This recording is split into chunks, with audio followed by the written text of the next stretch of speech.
Everyone, welcome back to the Good Doctor's continuing coverage of Netflix's smash hit show, The Crown. I am Dr. Erin. I'm Dr. Kristen. And we are back talking about episode 7. We're getting near the end. This episode is entitled Moondust, and basically covers Philip's midlife crisis and the moon landing, which the show would like us to believe coincided. We've done a little bit of research and found out that it is in fact not the case. So again, we have a manufactured and a crumpled timeline in order to tell a story. And if you watched our recap for episode 6, you will know I have 3 prevailing thoughts about this season, and they apply to this episode as well. I really liked this episode. I liked the story. I thought Tobias Menzies should just give the man an Emmy for the acting work that he did. I am continuously perplexed that the Queen is now a secondary character in her own life and also in a show called The Crown. And I am also upset that Northern Ireland is not getting mentioned, particularly now that I know that the majority of this episode was just made up so that we could see the idea that Philip might have had a midlife crisis. So the episode covers the moon landing. That wants us to believe that Philip is obsessed with it. We have no evidence to suggest that. We do know that the 3 astronauts that landed on the moon did visit Buckingham Palace several months after the moon landing. There is no record of a private meeting between these men and Prince Philip, although we do know that Neil Armstrong had a cold and apparently coughed when he met the Queen, which Peter Morgan decided not to tell and instead gave them all colds. The relationship with Prince Philip and Dean Woods is entirely factual. They were lifelong friends for about 50 years. Dean Woods was brought in 2 years before the moon landing. So again, manufactured historical timeline. And they did found this retreat at St. George's House to talk about life and philosophy. Obviously, there's no record of Philip, being a dick to Dean Woods beforehand. They co-founded this retreat together, so that's also a little bit different than what the show would like us to believe. Those are my prevailing thoughts. I thought it was an interesting exploration. Again, this season is a lot about aging and changing perspectives and dealing with your role in the world as an older person, which I don't know if this is this season Peter Morgan's midlife crisis?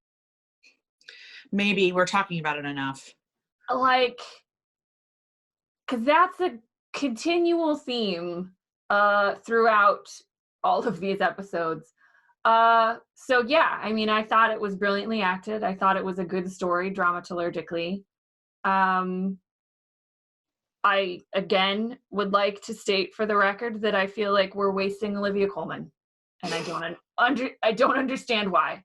I don't understand why we cast this woman in this role so that she could be a wear a variety of hats. Wear a variety of ugly outfits and be a superfluous character as the frickin' Queen of England. Yeah, obviously, hi, religion nerd. I loved all the conversations about why the church is dying. The Church of England has been having those conversations since around the end of World War II, which is really when we start to see precipitous drop off in attendance of the Church of England. And I knew of St. George's House already because it's it's an ecumenical retreat. It's very prestigious, and it's now open to all religions to be there. The people in charge of the Church of England, but there's rabbis on the council and kind of all this kind of other stuff. Cool. And St. George's House is really, really well respected within the academic religious philosophy community. So I enjoyed that. I always kind of assumed that Philip was really involved in the starting of it, and I don't know why I assumed that. Yeah. but so it was kind of shocking for me to have like Robin Wood walk in and like do all that, because that's just not like what I've read of Robin Wood. Like that's not how he rolled. So it was all kind of a little bit strange for me. And like I messaged Erin on our Slack channel while we were saying this. I was like, I'm really glad we're taking a whole episode on Philip's obsession with the moon. Like I did not enjoy this episode as much as Erin did, because I got stuck on we had 10 hours to tell this story. You have 10 hours to tell this story. And while I really liked the kind of hubbub around how exciting it was for the world, because that's not something I knew, we could have told that through Elizabeth's perspective. We could have had the conversation about why she wrote what she wrote. I would like why don't we have the State Department phone call? I'd rather have that than Philip poring over all of that. And so so I'm glad that the formation of St. George's House was in this season, because it is an important part of Philip. It is also one of the parts of him that Elizabeth has nothing to do with. Yeah. So I think they wanted to show, I think it was almost like Peter Morgan felt bad that like he'd written the Queen out of another episode. And so I think they wanted us to think that she hired Dean Woods because of Philip's midlife crisis. Because like there's a conversation where she tells him like, oh, I found the new rector. And I you spoke to him? Yeah, I think he's the right man for the job. And she kind of, because you need some cheering up. Yeah. Kind of like, she kind of looks at him and like, I didn't pick up on it until the end when they showed her like walking through and I was like, oh, the job she hired him for was to help her husband. Like also to be the dean of Windsor Chapel, obviously. But like he's the right man for the job because he can help Philip out of this. And maybe she did. But and maybe she did, but I was like, that is all she gets in this episode. That is all she gets. She gets like did like Olivia need a vacation? Like what's going on here? Like for those of you who haven't seen Olivia Colman in other things like The Favorite or Broadchurch, or even the second series of Fleabag, for flip's sake. Yep. I am deeply offended at the waste of talent. Which, by the way, if you have not seen Broadchurch, please fix that right now. I would like you to fix that in your life as my personal request as we come towards the end of the year. But yeah, man, it's just, and then, I mean, if you saw our recap of the last episode, you would have seen my mini rant about Northern Ireland. It does not bear repeating.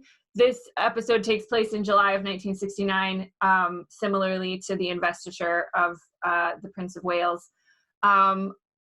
There's a lot of things happening in Northern Ireland, and the province is literally about to explode, with bombs and riots and violence and the appearance of British troops in August of 1969, which I would have appreciated more than this episode. I would have appreciated, if you want to explore, I understand you can't do maybe back-to-back episodes exploring disparate parts of British and Irish nationalism, Northern Irish nationalism, Welsh nationalism, maybe not back-to-back episodes, but I would have cared more about that than I cared about Philip watching coverage of the moon landing, which seemed like the first 20 minutes of the episode was just Tobias Menzies watching the television. It was, I was just largely frustrated by this episode. And like generationally, I understand Dr. Kristen and I aren't a part of the generation that witnessed the moon landing live. This year is 2019 is the 50th anniversary of the landing, and like I know my dad watched like all of the specials and all of the documentaries and everything because it was a really transformative part of his life. And so I understand part of my lack of understanding for this theme is I think Peter Morgan and Dr. Kristen and I are of different generations. So I would just like different stories to be told. But yeah. And it's, yeah. I mean, yeah. I mean, if you would like to see all of the books on this bookshelf are about Northern Ireland and its history. And that's like a drop in the bucket of what exists and what has been written. So there's lots of stories to tell that Peter Morgan does not appear interested in telling. And again, that's his choice. It just means that the choices he does make are telling. Yes. Yes, which we talked about in our review of episode 6 as well. Yeah, so I mean, that's all I have for Moondust. It was, again, like, I love Tobias Menzies. It was a beautiful piece of art. I'm sad for Olivia Colman, and I'm mad about Northern Ireland. Cosign. So on that super exciting note, that's everything we have for episode 7. Up next is episode 8. We're getting the return again of Prince Charles to the narrative, so it should be very interesting. And we're going to meet Camilla. Oh boy, drams. Decades worth of drams will ensue from this series of meetings. But for now, we're the Good Doctors of Abbey Research. We'll see you guys next time. Bye. Bye.